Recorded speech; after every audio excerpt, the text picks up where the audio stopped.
Picture this. It's Christmas Eve morning, 1895, and you wake up in your Fifth Avenue mansion filled with excitement.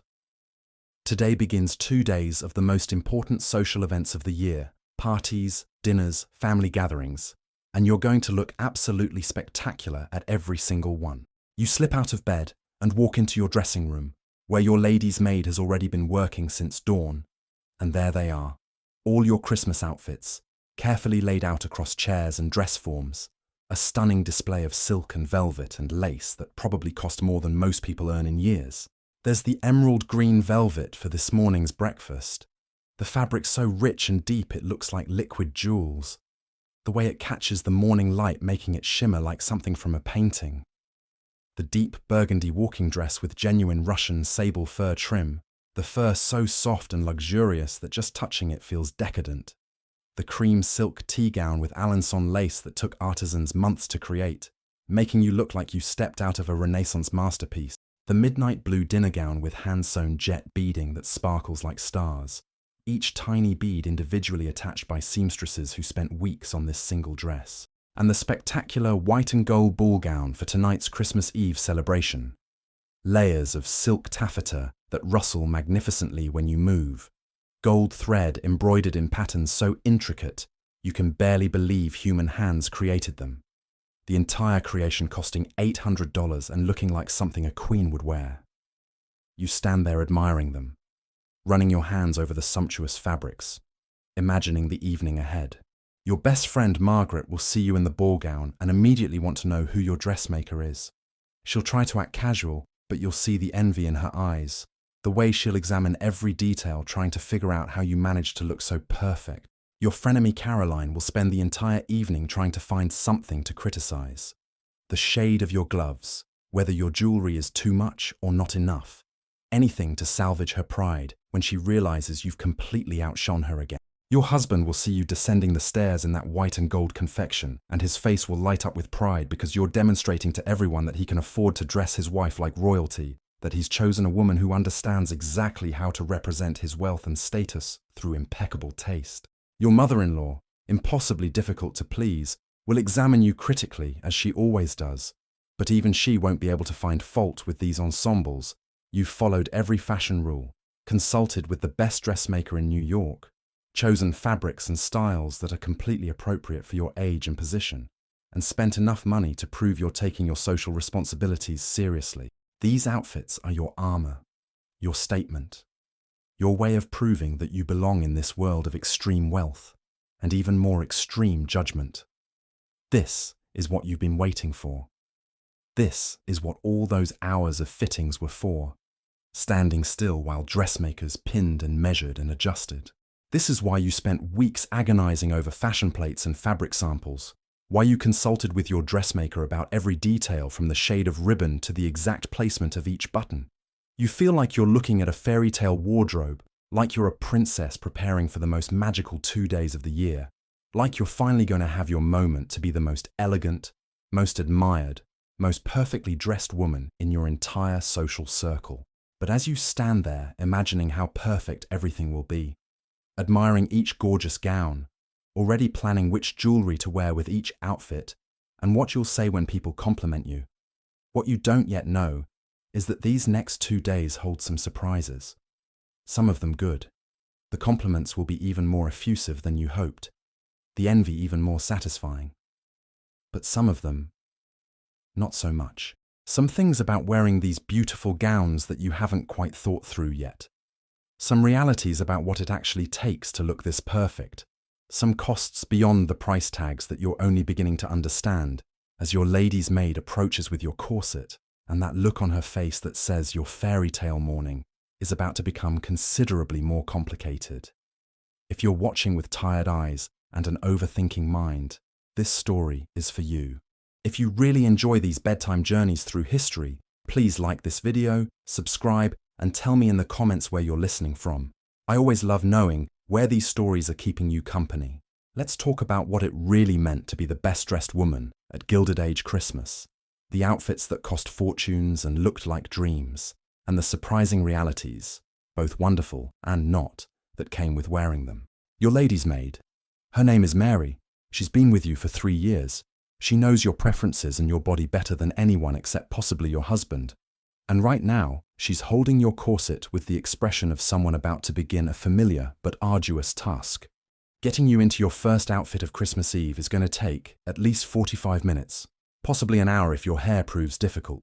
And this is just the beginning of 2 days where she'll be constantly present, constantly helping, constantly in your personal space, in ways that are simultaneously essential and increasingly irritating. The corset comes first. It always comes first. This isn't the relatively comfortable corset you wear for casual days at home. This is your formal corset, made of sturdy coutil fabric with steel boning, designed to create the fashionable S-curve silhouette that's currently all the rage. Your bust pushed forward, your hips pushed back, your waist compressed into an hourglass that looks spectacular in clothing and feels like you're being squeezed by a very determined python. Mary laces it from the bottom up, pulling gradually tighter, and you hold onto the bedpost because you need the stability as she pulls and ties and pulls again. When she's done, you can feel the restriction immediately. Your waist, which naturally measures about 26 inches, has been compressed to 21 inches. You can breathe, but not deeply. You can move, but not freely. You'll wear this corset for the next 8 to 10 hours, until you change for the evening ball. And there's no removing it casually. You literally cannot unlace it yourself, cannot reach the lacing at your back, are completely dependent on Mary's assistance for getting in and out of this garment that's now controlling your every breath and movement. The modern comparison would be like wearing Spanx, except multiply the compression by 5. Add steel bones that don't flex. Extend it from your bust to your hips. And imagine wearing it for 10 hours straight while attending multiple social events where you need to look perfectly comfortable. Influencers talk about the pain of wearing uncomfortable outfits for photos. Imagine that discomfort lasting all day, every day, being so normal that complaining about it would be seen as weak or unsophisticated. Over the corset goes a chemise, fine linen, protecting your skin from the corset and the layers to come.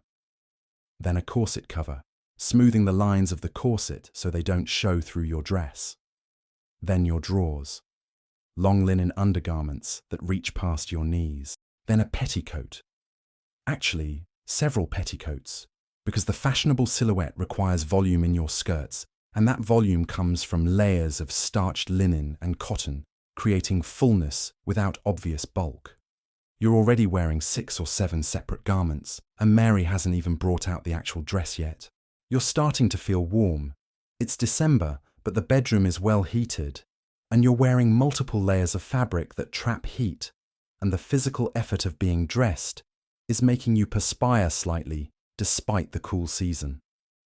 Mary notices and suggests you might want to sit by the window for a moment before continuing, giving you a chance to cool down slightly before adding even more layers. The emerald green velvet dress comes out of the wardrobe where it's been hanging carefully to prevent wrinkles. Velvet is unforgiving. Any wrinkle, any crease, any damage shows immediately and permanently.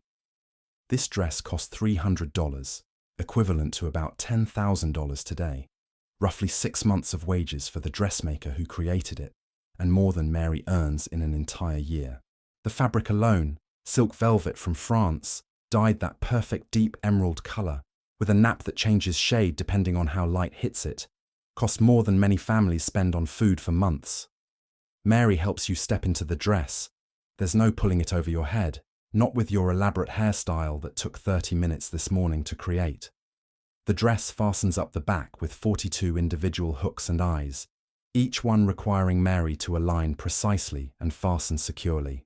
This takes another 10 minutes of you standing perfectly still while she works from your waist to your neck, fastening each closure, adjusting the fit, ensuring everything sits exactly right on your corseted figure.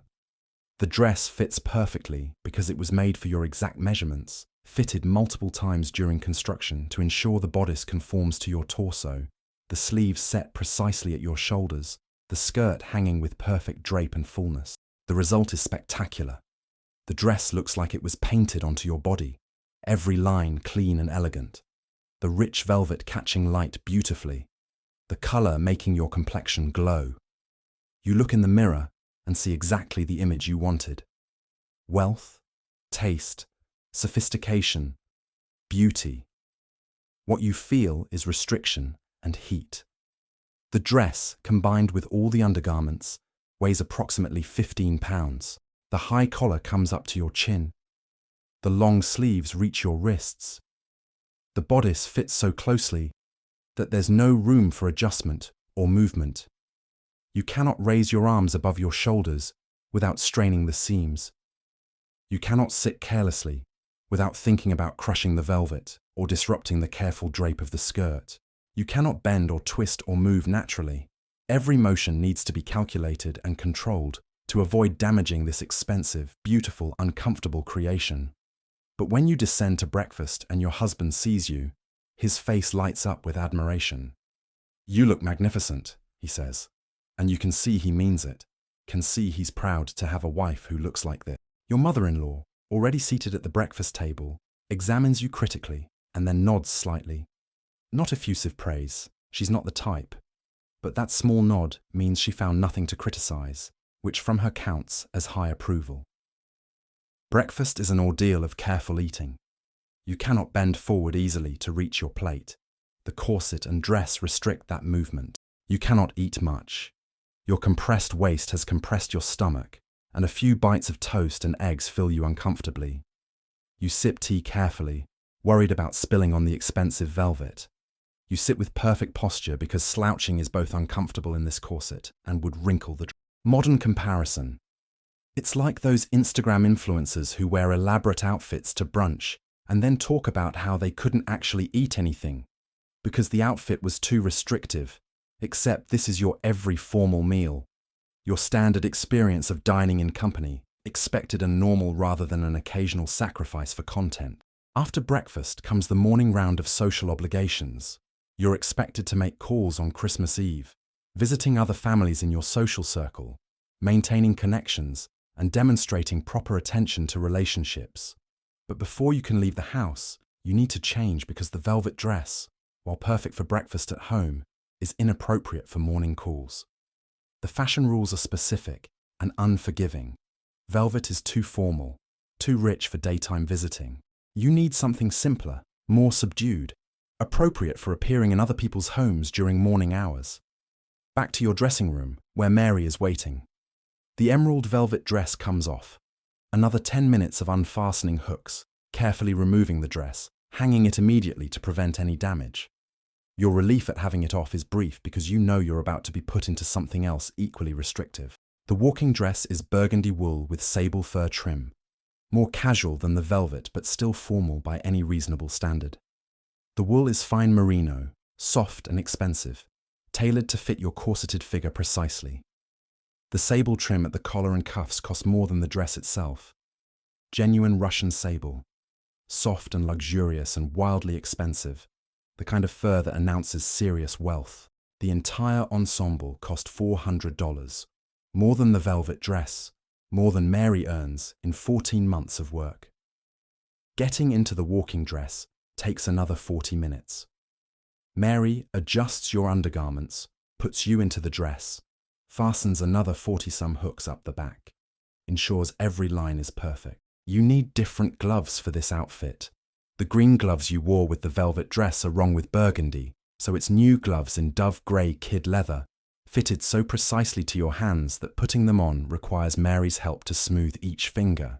Different jewellery. The emeralds you wore at breakfast are too formal for morning calls, so it's a simple gold locket and small gold earrings, still expensive but appropriately understated. And different hat. A substantial creation of burgundy felt with ostrich feathers and silk flowers, pinned securely to your elaborately styled hair, with long hat pins that Mary inserts carefully to avoid disturbing your coiffure. The hat alone cost $50 and weighs enough that you can feel it on your head, can feel the hat pins pressing against your scalp.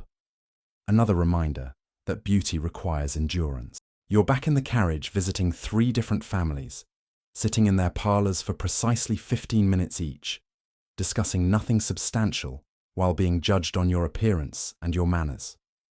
At each house, women examine your outfit with sharp eyes disguised by pleasant smiles, noticing the quality of the fabric, the expensiveness of the fur, whether your gloves fit perfectly, whether your hat is fashionable, whether everything coordinates properly. You catch envious glances at the sable trim, hear one woman ask where you acquired it, know that your outfit has been successful in its primary purpose of demonstrating wealth and taste. But by the time you return home around 1 o'clock, you're exhausted, and you've been awake only 5 hours. Your feet hurt in the fashionable boots that pinch your toes, because narrow feet are considered more elegant than comfortable feet. Your head aches from the weight of the hat and the pressure of the hat pins. Your stomach is cramping slightly because you haven't eaten since those few bites at breakfast, and you're hungry but your corset makes eating uncomfortable. Your back is starting to hurt from sitting with perfect posture for hours, and you need to change again. Luncheon requires yet another outfit, and after luncheon comes tea, and after tea comes the evening ball. 3 more complete outfit changes, 3 more sessions of standing still while Mary unfastens and fastens, adjusts and arranges, puts you into and takes you out of expensive garments that look spectacular and feel increasingly suffocating. The afternoon tea gown offers slight relief. This is the one outfit of the day where fashion allows some comfort. Tea gowns are intended to be elegant but less restrictive, worn without the formal corset, looser in fit, prettier and more artistic than practical. Your tea gown is cream silk with Alençon lace inserts, flowing rather than fitted, inspired by aesthetic movement fashion that prizes beauty and comfort over rigid structure. When Mary unlaces your corset around 4 o'clock to prepare you for tea, the relief is so intense you nearly gasp. You can breathe deeply for the first time in hours. You can feel your body return to its natural shape. The tea gown slips on easily, requires fewer fasteners, feels like freedom compared to what you've been wearing. This cost $250, substantial money for what's essentially an afternoon house dress. But the luxury is less about restriction and more about beautiful fabric and artistic design. Tea is served in the drawing room, your family and a few close friends, casual by the standards of Christmas entertaining, allowing you to relax slightly, to eat some sandwiches and cakes, to enjoy feeling human rather than ornamental. Your best friend Margaret is there, and she leans over to whisper that your tea gown is gorgeous, that she wants the name of your dressmaker, that you look like a pre-Raphaelite painting. The compliment warms you more than it should. You've been uncomfortable all day for exactly this kind of validation, and getting it feels like the discomfort was worth it. But tea ends at 6, and you know what's coming. The main event, the Christmas Eve ball, the outfit you've been simultaneously anticipating and dreading. This will be the most elaborate ensemble of the entire 2 days, the one where every detail matters, where any mistake will be noticed and discussed, where you need to look more perfect than you've ever looked, because this is the event where your social standing for the coming year will be established. Mary approaches with an expression that says, "We need to start early because this will take time," and you resign yourself to the next 2 hours of preparation. Yes, 2 hours. The ball gown and its accompanying requirements are so elaborate that you need to begin getting dressed at 6 o'clock for an 8 o'clock event. First, back into the formal corset, the one you wore this morning, freshly aired by Mary, who hung it near the window during your tea to let it breathe. Lacing up again feels worse than this morning because your body has had a brief taste of freedom and doesn't want to return to restriction. Mary pulls the laces tight, tighter, getting you back to that 21-inch waist, and you bite back complaints because this is what beauty requires. This is what being the best-dressed woman demands. The undergarments for evening are different, finer linen, more elaborate, because the evening gown is lower cut and might reveal edges of what you're wearing beneath if everything isn't perfect. Multiple petticoats again, but these are stiffened with horsehair and structured with steel hoops, creating the bell shape that's currently fashionable, giving the skirt of your gown proper fullness without excessive weight from layers of fabric. Then comes the gown itself, white silk taffeta with gold embroidery, the creation you've been imagining all day. The dress that cost $800 and that represents the absolute pinnacle of your dressmaker's skill. The silk is lion silk, woven in France specifically for high-end fashion, the quality so fine that the fabric has a subtle sheen that catches light beautifully. The gold embroidery is real gold thread, actual gold beaten thin and wrapped around silk, then embroidered by hand in intricate patterns across the bodice and down the skirt, work that took 2 embroiderers 3 weeks to complete. Mary helps you into the gown with extreme care.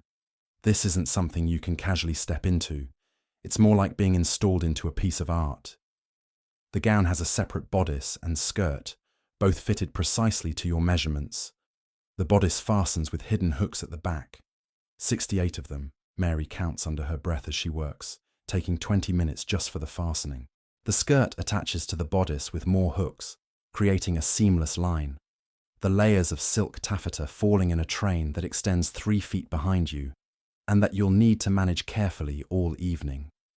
The neckline is lower than anything you wore during the day, a deep scoop showing your collarbones and the upper curves of your breasts, considered daring but appropriate for evening entertaining, especially at Christmas when some license for luxury is expected. Your arms are bare. Evening gowns have no sleeves, or very short sleeves, showing skin that's been rarely exposed, that's pale and smooth, and that you suddenly feel self-conscious about despite knowing this is exactly how evening gowns are meant to be worn. Mary brings out your evening jewellery. This is when you wear your serious pieces. Not the understated gold you wore during the day, but the real statement jewellery that says, "My family can afford this." Diamond earrings that dangle and catch light. A diamond necklace that sits at your collarbone, drawing attention to the décolletage you're both proud of and nervous about. A diamond bracelet, a diamond ring beyond your wedding set. These pieces together represent thousands of dollars, possibly 10,000 or more depending on the quality of the stones, worn casually as though having this much in diamonds is perfectly normal for an evening out. Your hair needs to be redone completely for evening.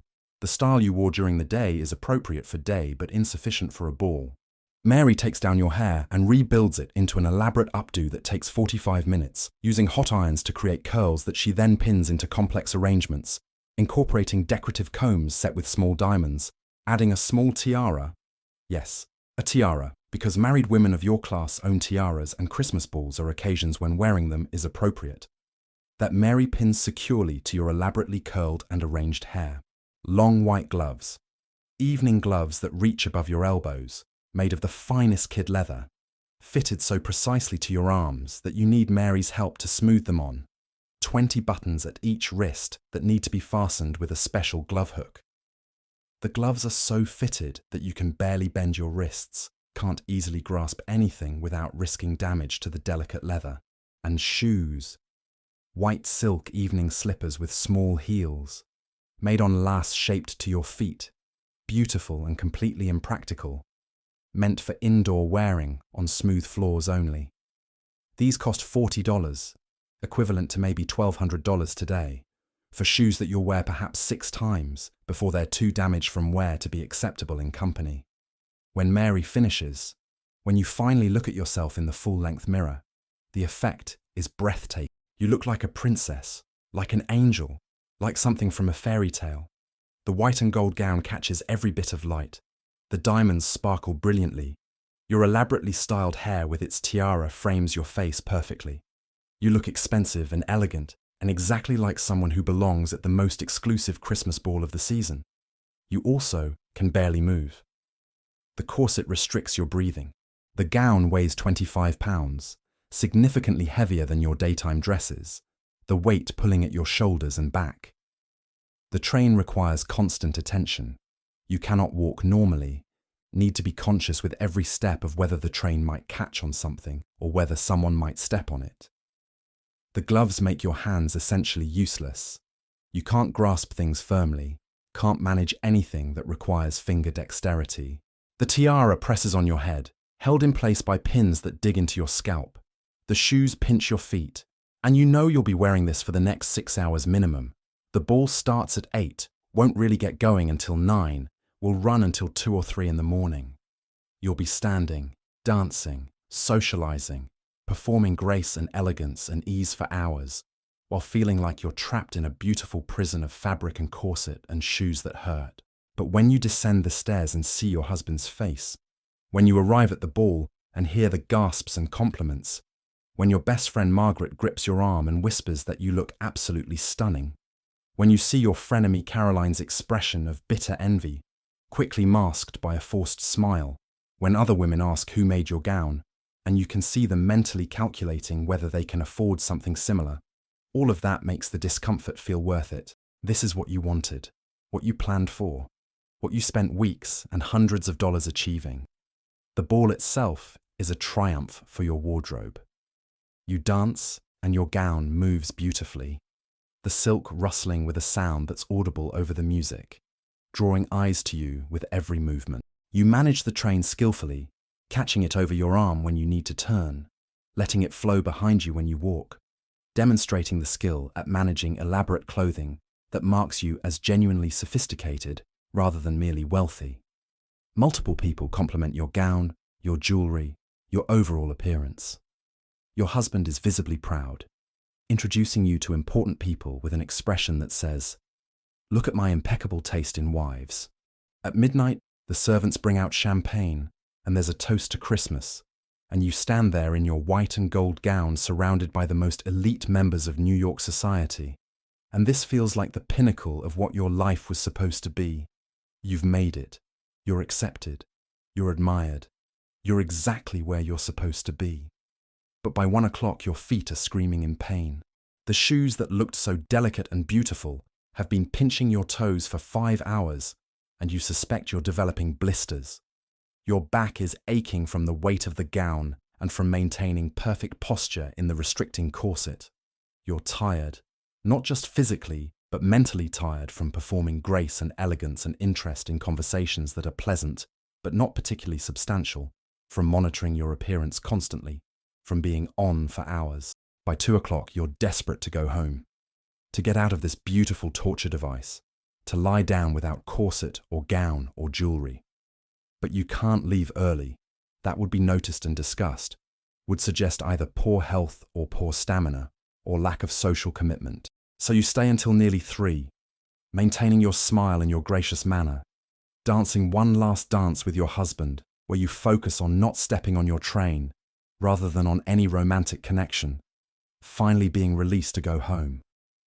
The drive home you spend half asleep despite the uncomfortable corset, exhausted in ways you didn't anticipate. And when you get home, Mary is waiting, still awake at 3 in the morning because she can't go to bed until she's helped you undress, until the expensive gown is carefully removed and hung, until the jewelry is put away safely, until your hair is taken down and brushed out, until you're finally in your nightgown and can get into bed. Mary has been working since before dawn, 17 or 18 hours, helping you in and out of outfits, managing your wardrobe, being constantly at your service. She'll sleep perhaps 5 hours before she needs to rise and begin preparing for Christmas Day, when this all happens again. Different outfits, but the same routine of changing and fastening and managing the elaborate requirements of looking perfect. And you fall into bed thinking both that tonight was magical, that you've never felt more beautiful or admired, and also that you're not sure you can do this again tomorrow, that you're exhausted and sore and you just want to wear something comfortable, that maybe being the best-dressed woman at Christmas comes at a cost that's higher than you realize. But tomorrow is Christmas Day, and there are 4 more outfit changes scheduled, and you'll do it all because this is what's expected. This is what wealth means. This is what beauty requires in the Gilded Age, when fashion was elaborate and unforgiving, and absolutely central to social success. Christmas Day begins at 8 in the morning with your bedroom door opening and Mary entering with your breakfast tray. You're eating in your room this morning, a rare luxury because the family breakfast isn't until 9:30 and you need extra time to prepare for the day. Today's outfits are even more elaborate than yesterday's because Christmas Day is the pinnacle of the season, the day when everything needs to be perfect. Mary helps you into your morning dress, a different one from yesterday, because wearing the same dress 2 days running would be noted and criticized, suggesting either poverty or lack of fashion sense. This morning dress is rose-colored wool with elaborate black trim, another several $100s, freshly pressed by Mary, who rose at 6 to prepare all of today's outfits. The day unfolds as yesterday did. Breakfast, changing for mid-morning visitors who come to pay Christmas calls, changing again for Christmas luncheon, changing for tea, finally changing for Christmas dinner, which is the formal evening meal requiring the full formal gown treatment again. By 4 o'clock, when you're preparing for tea, you're already exhausted and there are still 2 outfit changes to go. The tea gown offers the same relief as yesterday. Looser, more comfortable, allowing you to breathe. But you know it's temporary, that in 2 hours you'll be back in the formal corset, back in restrictive evening wear, back to performing beauty and grace for hours more. The Christmas dinner gown is different from last night's ball gown, but no less elaborate. Deep crimson velvet this time, appropriate for Christmas, with gold trim at the neckline and cuffs. Another several $100s, another creation that took your dressmaker and her assistants weeks to make. The process of getting dressed is exactly as exhausting as last night. 2 hours with Mary, the tight corset, the layers of petticoats, the heavy gown, the jewellery, the elaborate hair. When you finally sit down to Christmas dinner at 8 o'clock, you've been awake 12 hours and you've changed clothes 4 times, spending probably 5 hours total just in the process of getting dressed and undressed, wearing outfits that collectively cost more than $3,000, equivalent to perhaps $100,000 today, more than many people earn in a year, spent on clothes you'll wear for portions of 2 days, and then won't wear again for months or possibly ever, if the styles change too quickly. The dinner is spectacular, the company delightful, your outfit much admired. Your mother-in-law actually compliments you directly. "You look very well, dear," she says, which from her is high praise, and you feel a rush of satisfaction that all the effort has paid off. Your husband seats you at his right hand at the table, a position of honor that makes clear you're his primary showcase tonight, that he's proud of you and wants everyone to see you looking your best. But halfway through dinner, during the 4th course, you realize you feel slightly dizzy. You haven't eaten much. The corset makes eating uncomfortable, and you've been more focused on looking elegant than on actually consuming food. You've been wearing corsets for nearly 20 hours over the 2 days with only brief breaks. You've slept perhaps 6 hours total because getting to bed late and rising early for preparation left minimal rest time. You've been performing socially for hours on end. You excuse yourself for a moment, stepping out of the dining room into the hallway, and Mary appears immediately. She's been waiting nearby as she always is, ready for any emergency or need. You ask her to loosen your corset slightly, just an inch, just enough that you can breathe a bit more easily, and maybe eat something without feeling like you'll be sick. Mary loosens it in the hallway, quickly and discreetly, and the relief is enormous but also embarrassing. You couldn't make it through Christmas dinner without asking for help, without needing adjustment, without your weakness showing even slightly. You return to dinner, finish the meal, accept compliments on your gown and your jewelry and your overall appearance.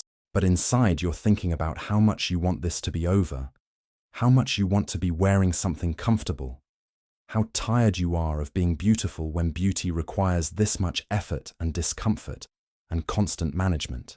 When Christmas Day finally ends around midnight, when you're back in your bedroom and Mary is helping you out of the crimson velvet gown, when the corset finally comes off and you can breathe fully for the first time in hours, when you're in your nightgown and Mary has finished brushing out your hair and you're finally alone, you stand at your window looking out at the snowy streets of New York and think about the past 2 days. You looked spectacular. You were admired and envied and praised. You succeeded in being the best-dressed woman at every event, in demonstrating that your family's wealth translates into impeccable taste and style. You saw the envy in Caroline's eyes, the admiration in Margaret's face, the pride in your husband's expression. You proved to your critical mother-in-law that you understand how to dress appropriately for your position. You fulfilled every expectation and exceeded several. And it was exhausting and uncomfortable, and at times almost unbearable. You spent probably 10 hours over 2 days just getting dressed and undressed. You wore corsets for approximately 20 hours total, compressing your body into shapes it doesn't naturally take. You wore outfits weighing up to 25 pounds each. You endured painful shoes, tight gloves, heavy jewelry, elaborate hairstyles that required hours to create and that made your head ache from the weight and the pins. You spent over $3,000, a fortune more than most people earn in years. on clothes you'll wear only a few times before fashion moves on, and they become outdated. And you'll do it all again next year and the year after, and for every Christmas and social season and important event for the rest of your life. Because this is what being a wealthy woman means in the Gilded Age. Your appearance is your occupation, your beauty and fashion sense are how you demonstrate your family's status, and the cost in money and comfort and time and effort is simply what's required to maintain your position in society. The modern comparison is influencers who talk about the work of looking perfect for Instagram, the uncomfortable outfits, the hours of preparation, the pressure to always look flawless, the exhaustion of performing beauty constantly. Except multiply that by 100 and extend it across your entire life. Because for Gilded Age wealthy women, this wasn't occasional content creation, it was daily existence, and the judgment was face-to-face rather than through screens. And there was no off switch or going home to comfortable clothes, because your entire social position depended on maintaining these standards constantly. The outfits were beautiful, genuinely, spectacularly beautiful. The rose wool dress, the burgundy walking ensemble with its sable trim, the cream silk tea gown, the emerald velvet, the white and gold ball gown, the crimson velvet dinner dress. These were works of art, created by skilled artisans, made from the finest materials available, designed and constructed with care and expertise. Looking at photographs from the era, seeing the elaborate fashion plates and surviving examples of these gowns in museums, it's easy to see why people were impressed, why fashion was taken so seriously, why being well-dressed mattered so much. But wearing them, living in them, managing the physical and emotional demands of looking perfect constantly, that was the hidden cost that the beautiful photographs don't show. The pain, the restriction, the exhaustion, the hours spent being dressed like a doll who can't manage her own clothing, the constant awareness that any mistake would be noticed and criticized, the knowledge that you were spending fortunes to look good while the woman helping you dress earned less in a year than your shoes cost. When people romanticize the Gilded Age, when they look at photographs of women in spectacular gowns and think how elegant it all seems, they're seeing the performance without understanding the cost. Those women looked beautiful because they endured pain and restriction and exhaustion to maintain those appearances. They changed clothes 5 times a day because fashion rules demanded it, and because looking perfect was their job. They spent fortunes on wardrobes because in their social circles, fashion was how you demonstrated status and taste. You, standing at your window on Christmas night in 1895, exhausted and sore and finally comfortable in your nightgown, understand both sides, the triumph of being admired and envied, and the cost of achieving that admiration. The beautiful outfits were worth it, in the sense that they accomplished their purpose and you succeeded in your social goals. But they were also exhausting and uncomfortable, and demanding in ways that make you question whether maybe there's a better way to spend holidays than being laced into corsets and performing grace while wearing 25 pounds of silk and diamonds. But there isn't a better way. Not in your world. Not in the Gilded Age, where fashion is serious business and being well-dressed is essential to social success. So next year, you'll do it all again. New outfits because you can't wear the same things. Same routine of multiple changes and tight corsets and uncomfortable shoes. Same performance of grace and beauty and effortless elegance that actually requires enormous effort and endurance. The hidden reality of Gilded Age Christmas fashion was that behind every spectacular outfit was hours of preparation, physical discomfort, significant expense, and the labor of servants who made it all possible. The gowns were beautiful, the fashion was impressive, and the women wearing them looked like queens and princesses and fairy tale heroines. But achieving that beauty meant accepting pain and restriction as normal, spending fortunes on temporary clothing, dedicating enormous time and energy to appearance, and performing perfection constantly under the judgment of everyone in your social circle.